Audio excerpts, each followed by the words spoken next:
Lendas gaúchas, voz Iba Mendes. São Cepé, de Manuelito de Ornelas, numa larga faixa territorial do Rio Grande, banhada pelo Uruguai, floresceu no século XVII e até meados do século XVIII uma civilização de índios guarani, catequizados pelos jesuítas, que foi a missão dos 7 povos ou as 7 reduções. Naquele dia comemorava-se a festa do santo padroeiro. A cerimônia da igreja é das mais pomposas. Badalam festivamente os sinos nas torres altas da igreja de São Miguel. A cidade acorda com o rufar dos tambores. No templo e na praça fronteira celebra-se a Santa Missa e os joelhos dos índios se dobram, trêmulos de emoção, enquanto as mãos brancas do sacerdote elevam ao céu o cálice sagrado. Em seu sermão, o padre Balda relembra a lenda de Roque Gonzales, que escreveu nos cerros de Caró e Parapó a primeira página das missões. À tarde, na praça da igreja, o povo se comprime para admirar a festa. Uma banda de música anima o ambiente. Aproxima-se uma cavalgada brilhante de lanceiros e atiradores. São mouros e cristãos. Conduz os lidadores o índio Cepé Tiaraju, de porte varonil, fronte alta e bronzeada, vestido de calção de couro e blusa azul, com cinto e talim negros, arma rutilando ao sol, e um vistoso escudo de fundo branco, com uma grande cruz dourada. Defrontam-se os adversários em luta simbólica, refugiam-se os mouros no castelo e vence a cruz. Depois alinham-se os cavaleiros e se sucedem as disputas e duelos. Tiaraju vai à prova decisiva, passa numa nuvem de pó e com sua lança arrebata a argola de ouro, indo entregá-la a Jussara, uma virgem das tabas miguelistas que assiste à vitória do guerreiro índio. Parece que o bom tempo iria logo terminar, pois com o contrato de Portugal e Espanha, os índios deveriam dentro em breve abandonar a missão de 7 povos.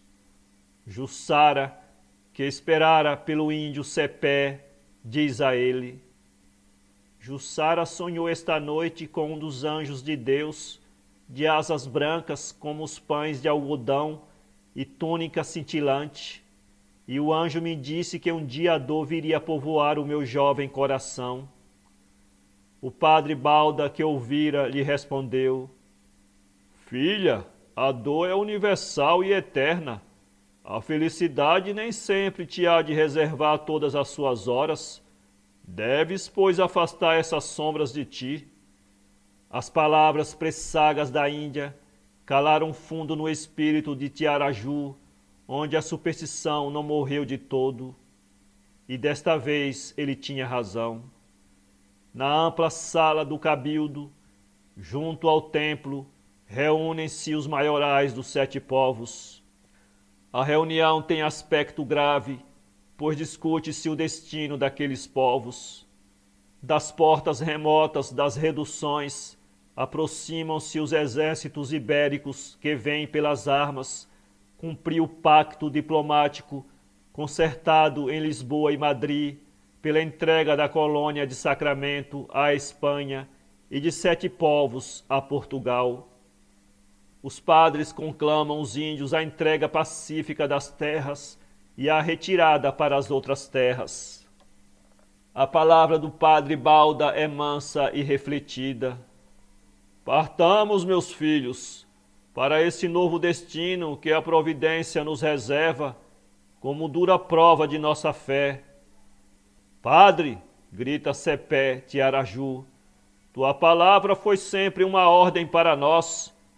Todos que cresceram à sombra desta cruz te amam e te obedecem, mas o que exiges de nós está acima de nossa vontade. que destruam nossas cidades, que queimem nossos templos.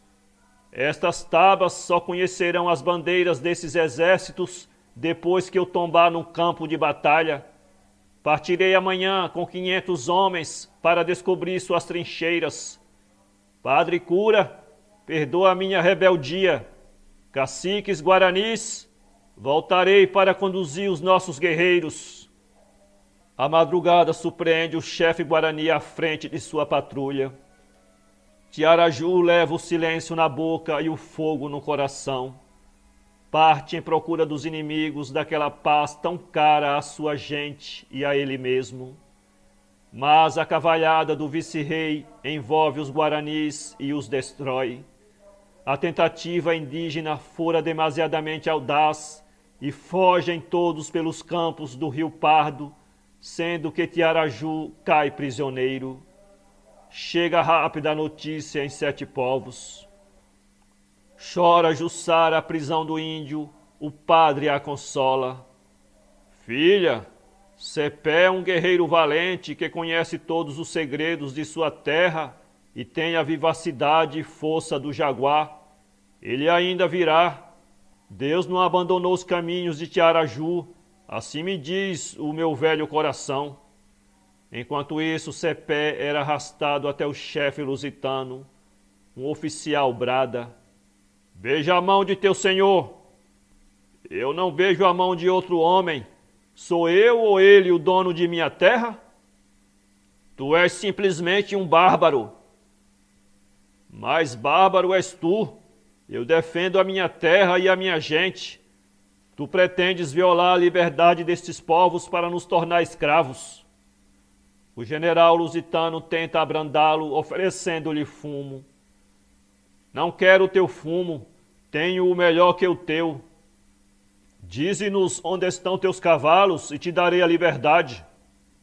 A liberdade eu nunca aceitei como esmola. Se quisesse recuperá-la, não seriam tuas armas que me impediriam. Como? Gracejam os soldados. Assim, e dando um grito bárbaro que se perde no coração da floresta, ele parte com a mesma velocidade das flechas, sem que ninguém pudesse detê-lo. Nu, no lombo despido de um cavalo, tão rápido como o pensamento, corre coxilha acima, cunhada abaixo, o grande Cepé de volta ao lar.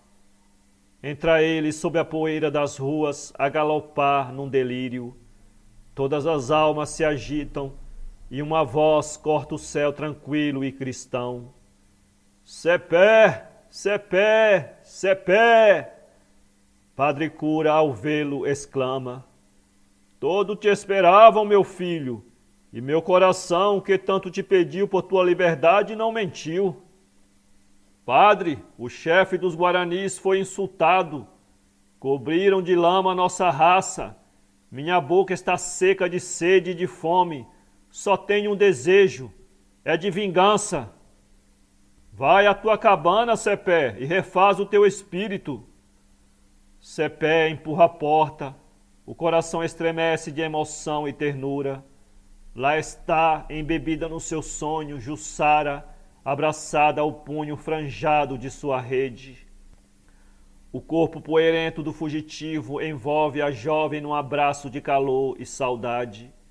A Índia apenas falou pelos soluços e pelos olhos cobertos de lágrimas.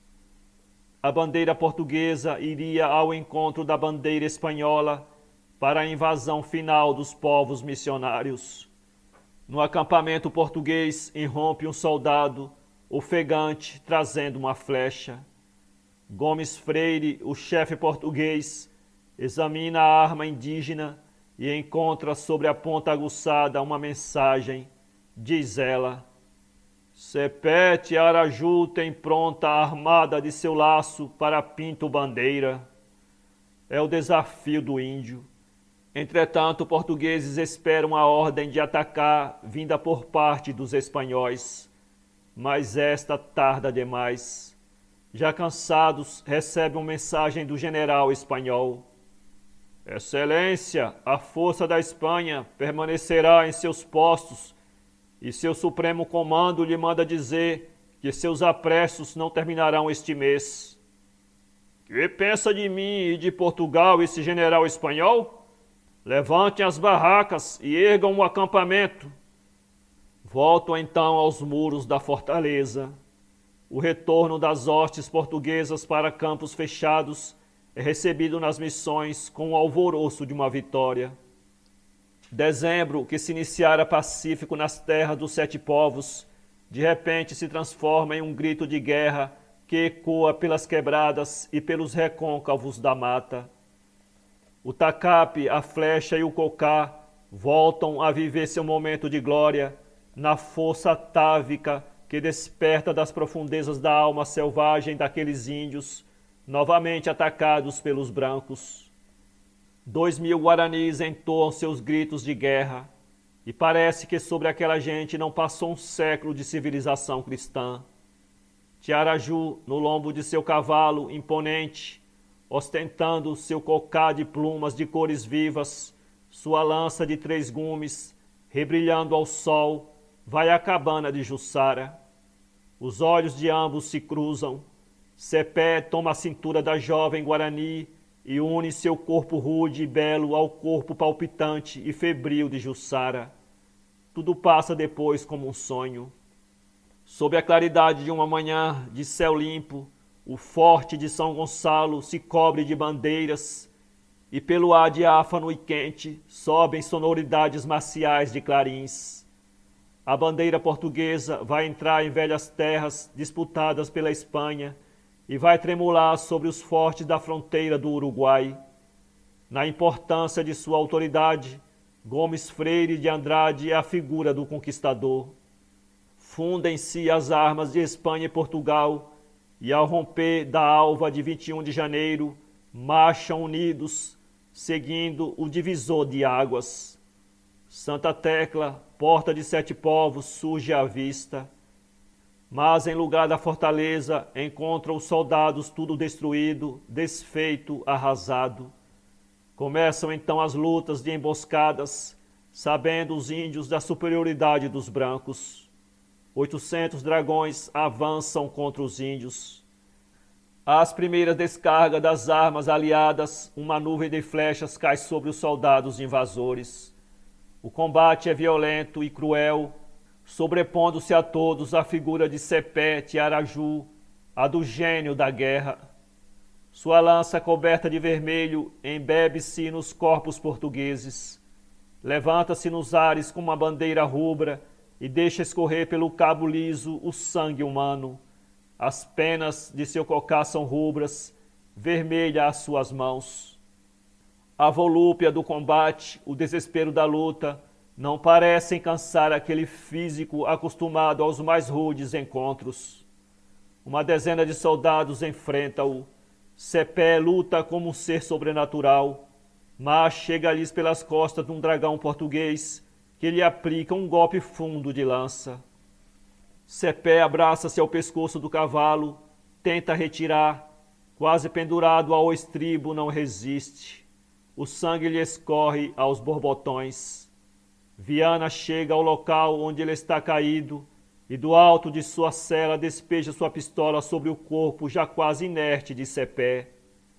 A noite cai sobre o campo de batalha e os índios que recuam para os acampamentos veem no espaço coberto pela lua uma figura de sombra galopando um cavalo de fogo com uma lança vermelha à destra. E o lunar de sua testa tomou no céu posição. Os índios voltam à procura do corpo de Cepé, levam-no ao ombro. A marcha fúnebre, dentro da noite misteriosa, deixa um rastilho de lenda.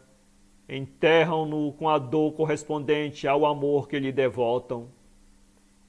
As lutas prosseguem, caindo os índios um a um. Gritam eles ainda o nome de Cepé. Quando as cargas cessam e os poucos esquadrões indígenas abandonam à disparada o campo de carnificina, quase 1.500 missionários rolam sobre as terras de Caiboaté, mortos em defesa da gleba nativa. Estavam abertas as portas dos 7 povos das missões, a resistência fora vencida. Pelos ínvios caminhos da Serra de São Martinho, cavaleiros levam aos habitantes das missões a notícia da hecatombe e da morte de Cepé. O padre ampara a linda Jussara, que chora amargamente. Cepé morreu como um herói e como um santo. Ele passa de noite entre as nuvens, com um resplendor a luzir no fundo do céu, montado em um cavalo de fogo. Padre, soluça em agonia Jussara, o meu sonho se realizou. Filha, responde o padre cura, com a morte de Cepé, tudo foi perdido nas terras missioneiras. Agora só nos resta o êxodo, amargo, difícil e doloroso.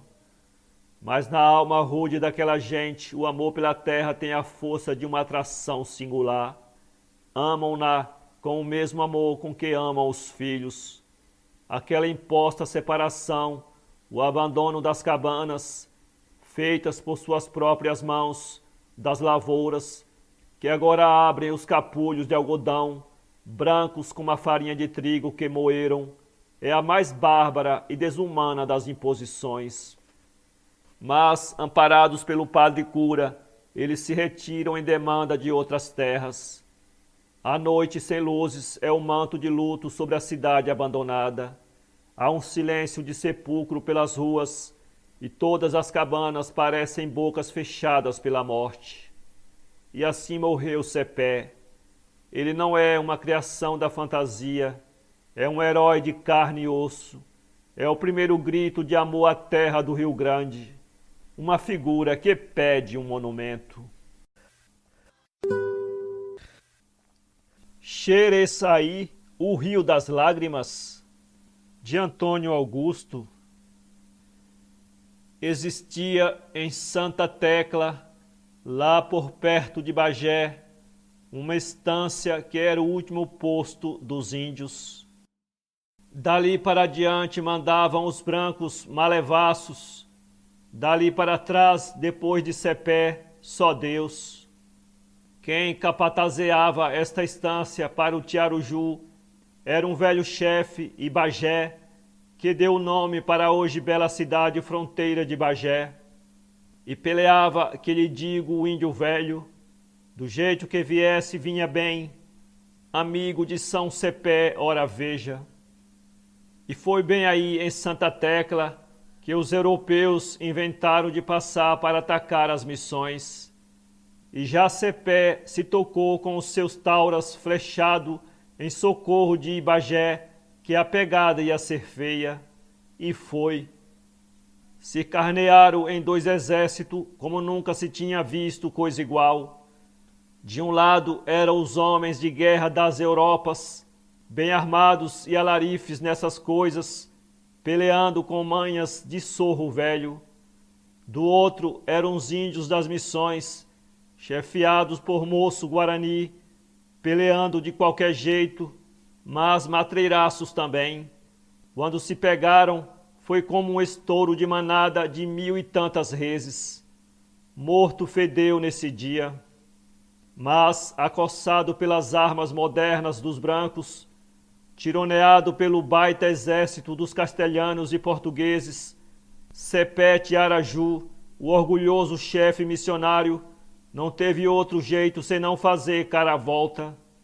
E se foi, com tristeza na alma chucra, sangrando ainda dos balaços e lanhos, se recostar a uma velha figueira, chorar de dor e de raiva a batalha perdida, bem longe dos seus guerreiros para que ninguém ouvisse. E chorou amargamente enquanto pensava no seu grito de guerra. Esta terra tem dono, esta terra é nossa. As lágrimas que iam caindo daqueles olhos que não sabiam chorar foram empapando a terra despacito. Ao depois empeçam a correr mansamente e foram engrossando, engrossando, engrossando. Quando no outro dia o sol velho pintou de colorado o fim do mundo, ainda o bravo chefe índio estava recostado à velha figueira e um regato borbulhante corria quase a seus pés, como cantando também. Esta terra tem dono, esta terra é nossa. A indiada, quando acordou e veio molhar as mãos nas águas claras do novo arroio, retoçou de contente ao se levantar. O mundo parecia que acordava de um sonho morrudo, como se houvesse criado novas forças. Os índios ontem vencidos se alteavam valentes, fortes, sedentos de luta. A terra, como se irmanando aos missionários, reverdeceu fora do tempo. Os índios iam pelear de novo. Antes, porém, de se cambiar, quis Cepé batizar aquele riacho que nascera de seu amor entranhado pelo rincão. E metendo nas águas claras suas armas, disse: Xereçaí e Apicuí, Xareçaí. Rio das lágrimas que chorei, rio das lágrimas. E ainda hoje, Patrício, se vê bandear o arroio São Cepé e costear embaixo, há de ver num certo lugar um pequeno riacho que casa suas águas claras com as de São Cepé. É o rio das lágrimas, formado pelo amor que o Tiaruju votava ao chão gaúcho, hoje nosso também. A lenda do primeiro gaúcho, de Marta Dutra Tavares. Século XVIII. Uma partida de brasileiros atravessa as verdejantes campinas do Rio Grande do Sul. Impulsionados pela necessidade de braços para as lavouras, buscam o índio, hão de avassalar as tribos ocupantes daquela região. Com esta disposição viajam bem municiados e armados. Os índios minuano, avisados pelas sentinelas da aproximação dos brancos, montam em seus fogosos cavalos e, armados de flechas e boleadeiras e lanças, deixam seu acampamento e rumam para as coxilhas. Ao avistar os brasileiros se aproximando, os índios usam de sua tática de ocultar-se ao longo do dorso dos cavalos. Destarte, dificilmente seriam descobertos pelos inimigos. Imóveis, esperam eles o momento azado para atirar-se sobre os viajantes. Os brasileiros não são conhecedores dos hábitos e da tática empregada pelos índios habitantes das Campinas do Sul, e avistando à distância o bando de cavalos pastando, tomam essa direção, muitos senhores de si. Assim, ao se aproximarem os brasileiros, os índios despencam-se nos seus animais do cimo das coxilhas, em galopada, investindo contra os brancos com furiosas saraivadas de flechas. Respondem estes com tiros de armas de fogo. Nova investida dos índios, agora servindo-se das lanças, obriga os invasores a fugir em desordem. Caído por terra, acha-se um moço ferido. A seu lado, uma jovem índia minuano, fascinara a coragem do estrangeiro. O brasileiro sabe da sorte que o espera e, interrogando a moça quando será sacrificado, responde-lhe esta que nada tema, pois estará a seu lado. Anima-o com palavras confortadoras, cheia de simpatia e compaixão pela sorte do estrangeiro. O prisioneiro é levado para o acampamento dos minuano. Enquanto esperam que se cure da ferida para sacrificá-lo, dão-lhe toda a liberdade sob a vigilância das sentinelas. O jovem branco resolve fazer uma viola. Uma tarde, à sombra de uma árvore, com pouca ferramenta de que dispõe, a muito custo vai improvisando um rústico instrumento. Inicialmente aparelha, em forma de espessa tábua, um pau de corticeira. Cava, dando-lhe a forma de viola. Coloca uma tampa com abertura circular para dar vibração ao som das cordas. Para colar a tampa, emprega o grude de parasita sombaré das árvores da serra, e da própria fibra da parasita ele prepara as cordas para o instrumento. A Índia já lhe tinha muita amizade e está sempre a seu lado nas horas de folga. Enquanto o vê trabalhar, canta-lhe suavemente um canto doce e pitoresco da gente minuana. Ainda não passaram uma lua e já, na grande alcara do acampamento, celebra-se o ritual do sacrifício. amarrado a um tronco está o prisioneiro. Todos os índios da nação, reunidos em volta dele, dançam e cantam a sua morte. De quando em vez passam, de mão em mão, cuias contendo delicioso vinho fabricado com o mel e iratim. Há um silêncio de morte em todo o acampamento. O chefe minuano ordena que solte o prisioneiro e tragam-no à sua presença. Fitando o moço bem nos olhos, assim fala o cacique.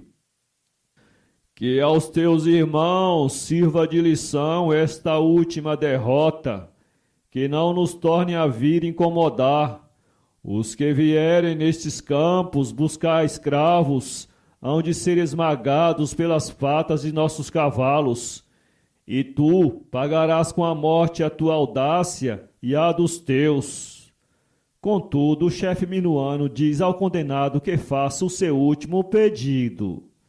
Surpreende-se o branco com tal gesto, e, dotado de uma inteligência não vulgar, num relance percebe como poderá livrar-se da morte. Sabendo da emotividade e a influência que exerce a música sobre aquelas criaturas, pede que lhe tragam o seu instrumento de cordas, quer tocar pela última vez, cantar uma balada de sua terra. É a jovem índia quem lhe traz a sua viola debaixo dos olhares curiosos dos índios. Cheio de fé, o moço pega da viola. Depois de alguns sonoros acordes, entoa uma canção, e o ricto bárbaro daquelas fisionomias rudes transforma-se como por encanto. Ouvem-no com elevo exclamando a todo instante: Gaúche! Gaúche! O que significa gente que canta triste. Sensibilizados pela doce cantiga do condenado à morte, os índios intercedem para que o sacrifício seja revogado. E assim o brasileiro fica morando com os minuanos. Enamorado da jovem índia, casa-se com ela, e dessa bela união, do elemento branco com o indígena, resultou o tipo desse homem extraordinário que se chama gaúcho. Lenda de Bagé. Havia na terra de Santa Tecla uma tribo de índios que, apesar de não ser guerreira, nunca se juntou aos povos das missões orientais do Uruguai, dirigidos pelos padres da Companhia de Jesus.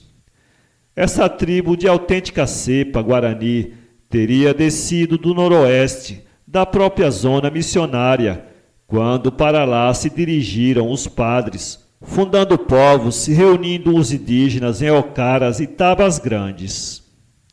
Teriam se estabelecido primeiro na Serra de São Martinho, mais tarde no Caverá, seguindo à medida que as instâncias missionárias iam descendo, mais para o sul, tendo se estabelecido finalmente na terra de Santa Tecla, onde os jesuítas fundaram também, anos mais tarde, sede de instância. Ali, entretanto, permaneceram dominando a região de Santa Tecla para o sul, até a Barra de Piraí, com domínio absoluto da zona até as margens do rio Candiota.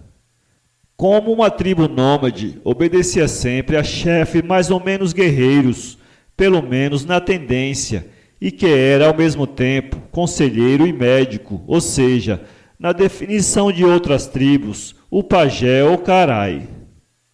Dentro, os que dirigiram a tribo, um se destacou pela sua vida e pela sua austeridade. Ibaê ou Ibagé, que significa o que chegou no rio ou o que veio do céu, isto é, o que apareceu nas proximidades do nascente do arroio, mais tarde denominado Bagé, que quer dizer vindo do céu. O Boitatá, de José Simões Lopes Neto.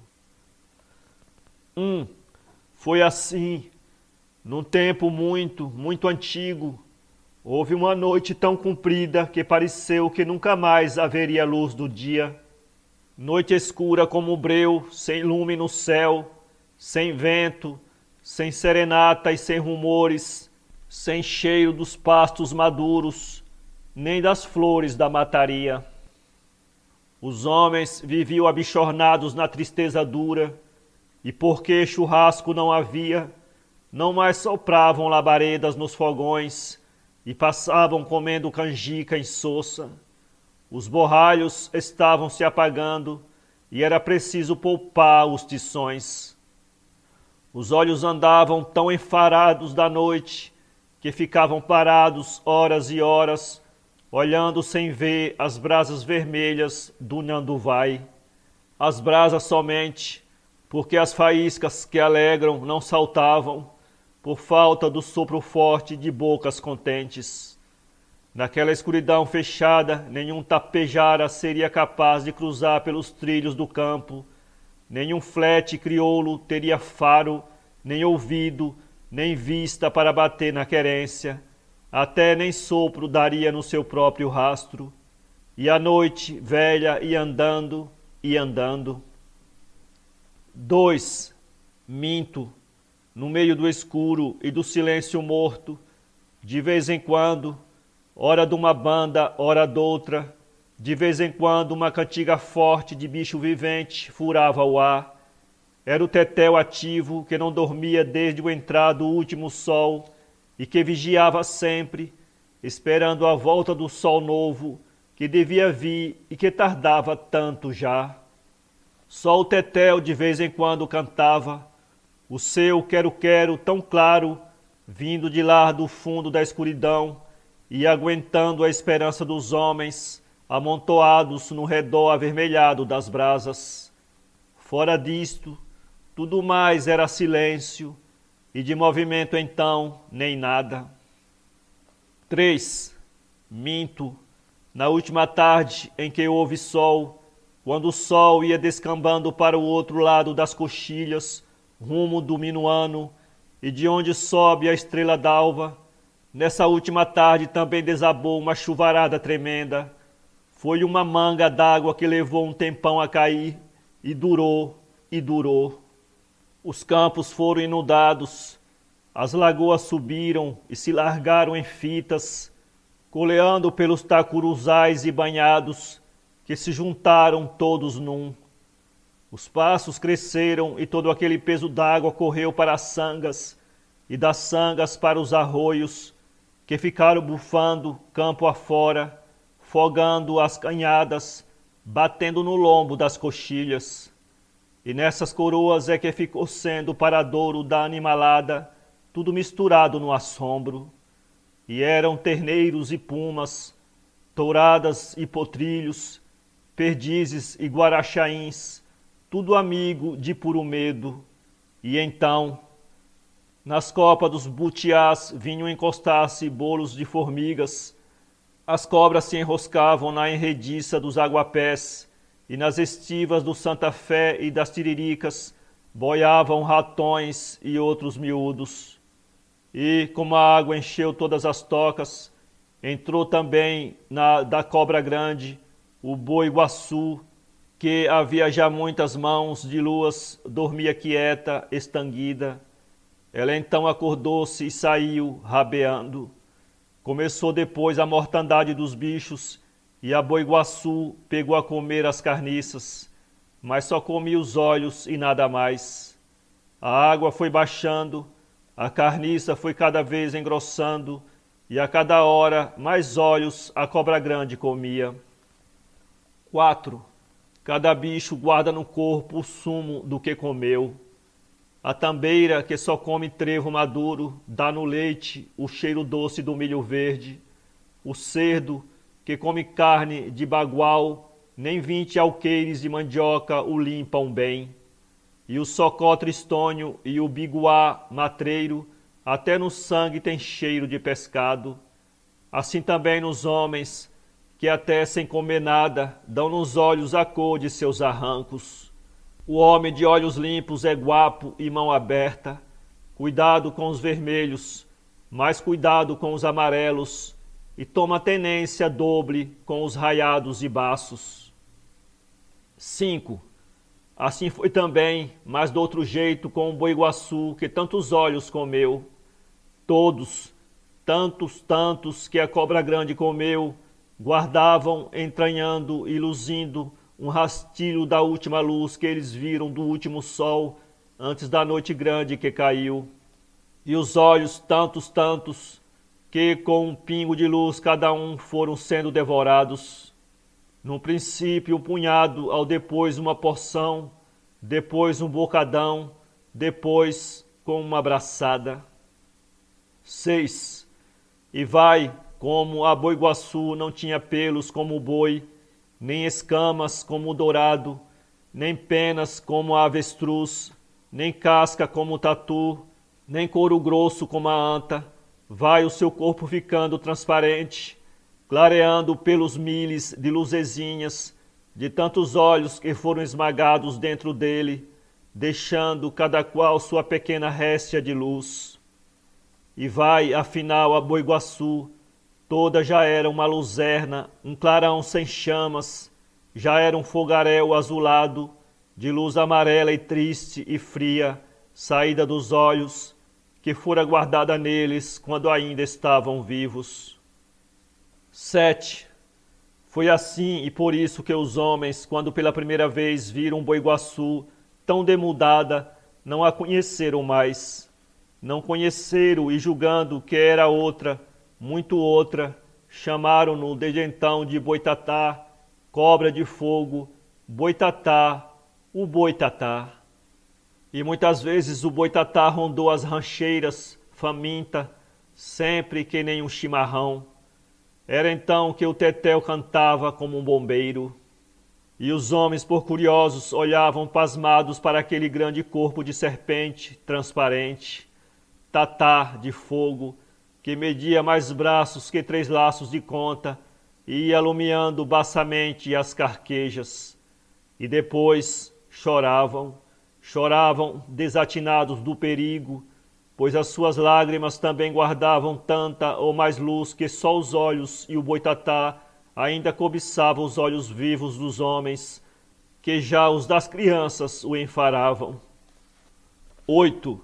Mas, como dizia, na escuridão só avultava o clarão baço do corpo do boitatá, e era por ele que o tetel cantava de vigia em todos os flancos da noite. Passado um tempo, o boitatá morreu de pura fraqueza, morreu porque os olhos comidos encheram-lhe o corpo, mas não lhe deram substância, pois que substância não tem a luz que os olhos em si entranhada tiveram quando vivos. Depois de rebolar-se rabioso nos montes de carniça, sobre os couros pelados, sobre as carnes desfeitas, sobre as cabelamas soltas, sobre as ossamentas desparramadas, o corpo dele desmanchou-se também como coisa da terra que se estraga de vez. E foi então que a luz que estava presa se desatou por aí, e até pareceu coisa mandada, o sol apareceu de novo. 9. Minto. Apareceu sim, mas não veio de sopetão. Primeiro foi-se adelgaçando o negrume, foram desapontando as estrelas, e estas se foram sumindo no coloreado do céu. Depois foi sendo mais claro, e logo na longura começou a subir uma lista de luz, depois a metade de uma cambota de fogo, e já foi o sol que subiu, até vir a pino o descambar como dantes, e desta feita, para igualar o dia e a noite em metade para sempre. 10. Tudo que morre no mundo se junta à semente de onde nascer para nascer de novo. Só a luz do boitatá ficou sozinha, não mais se juntou com a outra luz de que saiu. Anda sempre arisca, e só nos lugares onde quanto mais carniça houver, mais se infesta. E no inverno de entanguida não aparece e dorme, talvez entocada. Mas de verão, depois da quentura dos mormaços, começa então o seu fadário. O boitatá, todo enroscado como uma bola, tatá de fogo, começa a correr o campo, coxilha abaixo, lomba acima, até que horas da noite. É um fogo amarelo e azulado que não queima a macega seca, nem aquenta a água dos mananciais, e rola, gira, corre, corcoveia, e se despenca e arrebata-se apagado, e quando um menos espera, aparece outra vez no mesmo jeito, maldito, desconjuro. 11. Quem encontra o boitatá pode até ficar cego. Quando alguém topa com ele, só tem 2 meios de se livrar: ou fica parado muito quieto, de olhos fechados, apertados e sem respirar, até ir-se embora, ou se anda a cavalo, desenrodilhar o laço, fazer uma armada grande e atirar-lhe em cima, e tocar a galope, trazendo o laço de arrasto todo solto até a ilhapa.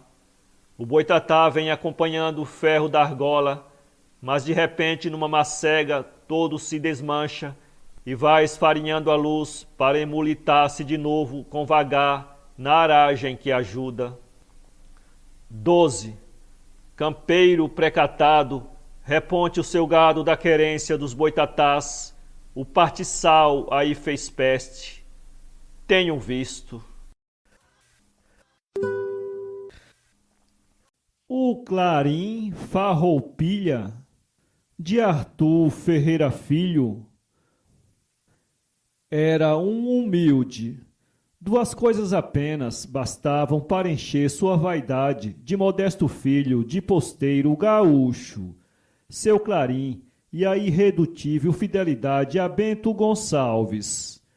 Em Sarandi, Índia Muerta, Passo do Rosário, Jaguarão, onde quer que o herói estivesse e pelejasse, lá estaria Antônio Ribeiro, transmitindo vozes de comando pelas notas sonoras de seu instrumento. Em 19 de setembro de 1835, na estrada de Viamão, numa numerosa cavalaria descansava. Os cavaleiros, com os animais seguros pela rédea, sem abandonar a ordem de marcha, fumavam sentados na relva, fazendo comentários e prognósticos sobre os acontecimentos que começavam a desenrolar-se.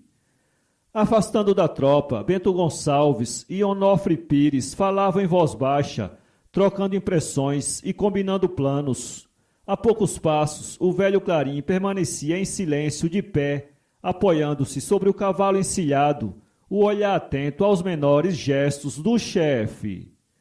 Em dado momento, este fez um sinal e logo Antônio Ribeiro, levando o metal à boca, dá o toque de sentido, sem adivinhar certamente que esse toque acordava o Rio Grande para uma luta de 10 anos. Os cavaleiros montam vivamente e, guiados por Onofre Pires, iniciam a caminhada vitoriosa para a conquista de Porto Alegre. Daí, por um decênio, o Clarim não cessou de vibrar. Taquari, Vacaria, Rio Pardo, São José do Norte, Alegrete, Pelotas, Triunfo, Ponche Verde. Toques frementes de avançar, clarinadas alegres de vitórias, notas melancólicas de retiradas, entre lamentações de derrotas. Durante 10 anos, sonorizando as coxilhas, sobrepondo-se aos unidos dos ventos fortes em dias invernosos, acordando os rebanhos e os quero-queros nas calmas noites de verão, rolando harmoniosa e clara pelas canhadas do Pago. Em 1847 tocou pela última vez, quando descia ao seio da terra o corpo do chefe idolatrado. Depois emudeceu. Mais tarde, quando o levaram à sepultura anônima, respeitaram-lhe a última vontade, sepultando com ele o Clarim, seu companheiro inseparável de toda a vida. No entanto, já muitos anos depois, andantes ou campeiros retardatários que em noites de grande calma cruzavam a planície adormecida, acreditavam ouvir notas sonoras como de um clarinar distante. Era, diziam, a alma de Antônio Ribeiro vibrando seu velho clarim de guerra, chamando os lutadores tombados no pampa para recomeçar a grandiosa epopeia dos farrapos. O cervo dourado do Caverá, lenda gaúcha, errava em tempos remotos na serra do Caverá uma numerosa tribo de índios charrua, ora passeando para a banda oriental e ora nas ditas paragens sul-rio-grandenses. Nessa serra, nas caídas para um grande banhado, conta-se que há uma profunda gruta, a qual os moradores denominaram Gruta Fatal, por haverem caído pessoas nela sem salvação. Próximo a esse sítio, uma tarde, acampou a tribo referida, a qual tinha por chefe o valente guerreiro Camaco, cuja esposa era a encantadora índia Ponaim. Era costume entre os índios, antes de cerrar a noite, fazerem uma pesquisa nos arredores do campo, a fim de verificar a existência ou não de inimigos próximos. Para esse serviço, depois de haverem armado os ranchos portáteis de esteiras que traziam nos dorsos dos cavalos, mandou o chefe Camaco um lote de índios. Ao aproximarem-se os descobridores das costas do banhado e da abertura da gruta referidos, avistaram eles um bando de veados a pastar, destacando-se entre os mesmos um belo animal cujo pelo fulvo tinha brilho metálico. Já estando, porém, muito próxima à noite, os índios, sem dar caça aos cervos, voltaram para o acampamento e, do que viram, deram parte ao cacique. Tendo-os ouvido atentamente, disse o destemido chefe: Esse cervo só a mim compete bolear, para fazer presente do seu couro à minha amada Ponaim, em paga do amor que ela me tem. Ponaim, ouvindo, disse-lhe: Não é preciso, para me dares prova de que me amas, trazer-me o couro deste animal. Estou certa do teu amor, e para minha coberta já tenho o couro de jaguareté que me deste. Não vás bolear esse cervo, porque ele não é animal, é Anhá, o diabo. Camaco, alegre pela notícia, não prestou atenção às palavras de Ponaim e ordenou aos guerreiros índios para estarem prontos de madrugada, a fim de ir e bolear o cervo Berá. Tendo assim disposta a sua gente, em hora aprazada partiram. Ao aproximarem-se do banhado, avistaram logo o bando de cervos pastando, destacando-se entre eles pelo porte elegante e pelo brilho, o lindo animal cobiçado pelo cacique. Em um momento, Camaco e os guerreiros índios estenderam uma linha pelo banhado, tirando os animais campo fora. Isto feito, o chefe arremessou seu cavalo e, quando se viu ao alcance de tiros de boleadeiras, imprimiu a toda disparada a rotação nas pedras e soltou-as.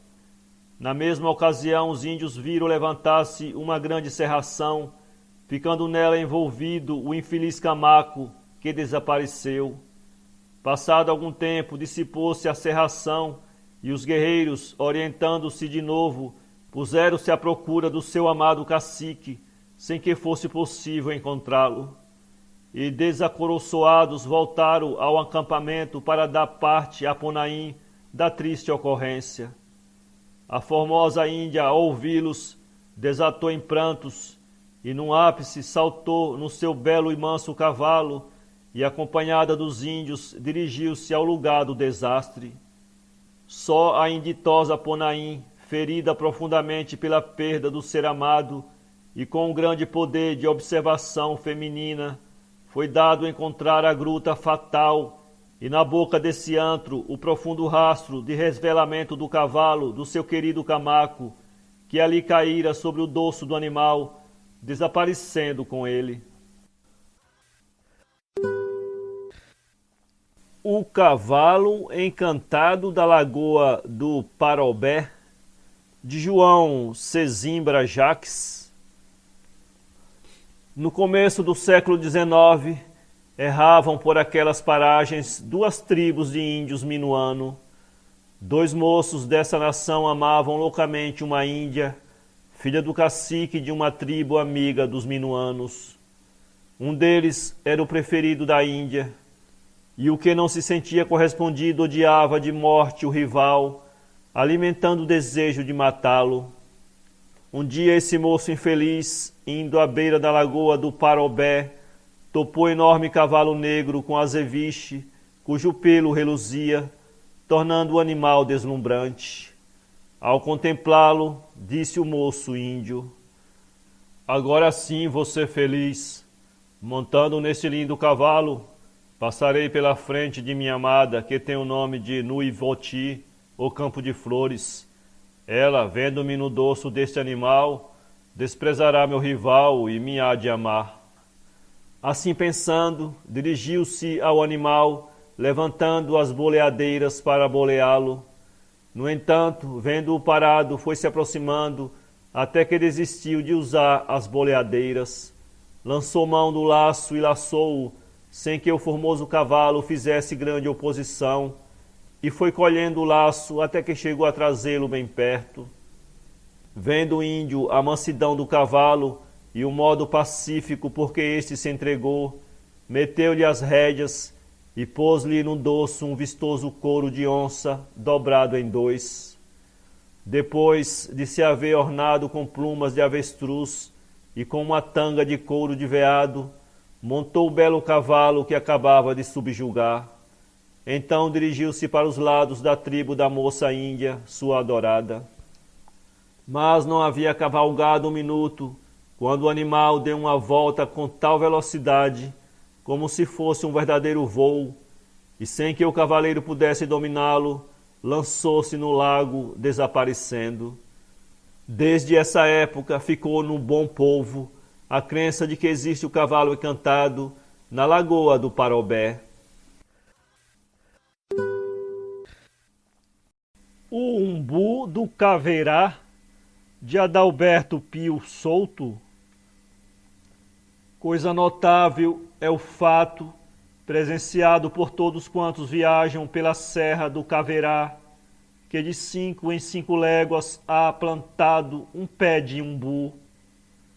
São árvores velhas, denotando muitos séculos de sofrida existência. Os velhos moradores dizem que essas árvores foram plantadas pelos padres para se ter a direção de determinados lugares. Seguindo do Cacequi em rumo do Alegrete, essas árvores são bem notadas devido ao plano do terreno. Assim também do Cacequi, passando pelo Rosário, e deste a Quaraí, não é raro encontrá-las seguindo a mesma direção. Uma eu conheço não longe do rio Ibicuí, que é formidável pelo desmensurado tamanho. Sentado em suas raízes, olhando para a direita, vê-se todo o Rosário. Pela esquerda, azula lá no horizonte o formoso Caverá. Em direção à serra, iremos outra encontrar, justamente ao pé de um rancho que se conhece hoje pelo nome de Posto do Umbu. Assim, sucessivamente, atravessamos a Serra do Caverá, encontrando os umbus. Dizem os campeiros viajados que assim vai até Montevidéu. O umbu é forte espécime, não teme o próprio raio. Quanto maior seca, mais verde fica. Quanto mais fria a geada, mais floresce. Também há umbus históricos, na sombra dos quais se discutiram assuntos de relevante importância. Na estância do curral de pedra existe um tão poderoso que 10 homens de braços abertos não podem abraçar. A sombra assim tão vasta, por mais de uma vez churrasqueou o tribuno Silveira Martins. E em outro, sobranceiro e feliz, domina em poncho verde, como um marco dos séculos, atestando o que viu entre Canabarro e seus farroupilhas, quando discutiam se deveriam morrer ou entregar as armas ao governo imperial. À sombra de seus galhos se têm abrigado os indômitos guerreiros. Primeiro os que defendiam a pátria contra o invasor estrangeiro, depois o gaúcho monarquista em defesa de seu monarca imperial, por último os filhos deste gaúcho na defesa de ideias que lhes parecem melhor. E todos vão morrendo, a pedra da vida rola presa no giro eterno do globo, e o sol passa hoje aclarando o cabelo negro de moço, amanhã tirando cintilações de prata do mesmo cabelo, e depois não o acha mais, porque mergulhou no sono da morte. À sombra do umbu brincamos quando crianças e nos abrigamos do calor do sol na velhice. E ele sempre verde, forte e alegre. Um desses umbus, perdidos na vasta região do Caverá, tem uma história digna de nota. Disseram-me, e por curiosidade fui visitar a árvore amiga e protetora. É um velho umbu enrugado pela longevidade e tempestades sofridas no descampo. Ao lado, ruinosos e tristes, existem os restos de um rancho abandonado. Outrora aí viveu um casal que, no fim da vida, em extremo depauramento, recebeu uma netinha que no mundo ficara órfã. A velhinha, certo dia em que viu a criança debater-se em febre mortal, oferecer à árvore o ser madrinha daquele anjo que morria sem receber o batismo. A criança viveu, tornou-se moça e formosa, e foi cobiçada pelos moços que por ali passavam. Como morresse o velhinho, ficaram em completo abandono avó e neta naquele vasto deserto. A lavourinha não mais floriu, a miséria bateu fortemente à porta, e um grupo de salteadores, pelas horas altas da noite, viera roubar a moça. A velhinha de joelhos chamou a proteção da Senhora Mãe de Jesus, enquanto os assaltantes batiam a frágil porta, gritando que abrissem, sob pena de porem-na abaixo. A moça chorava, trêmula de medo, quando uma janelinha se abriu para o lado do umbu. A moça por ali saltou e procurou abrigo nos braços sombrios de sua madrinha.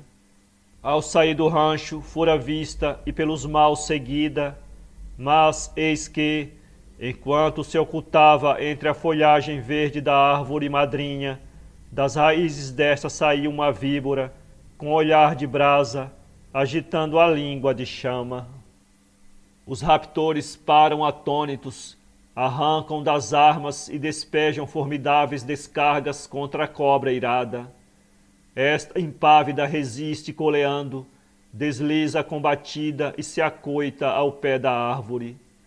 Esgotados os recursos bélicos, cansados os expedientes, os maus viram surgir o dia e a víbora enorme, pesada, forte, aterradora, continuava a guardar a moça trêmula nos braços cautelosos da protetora árvore.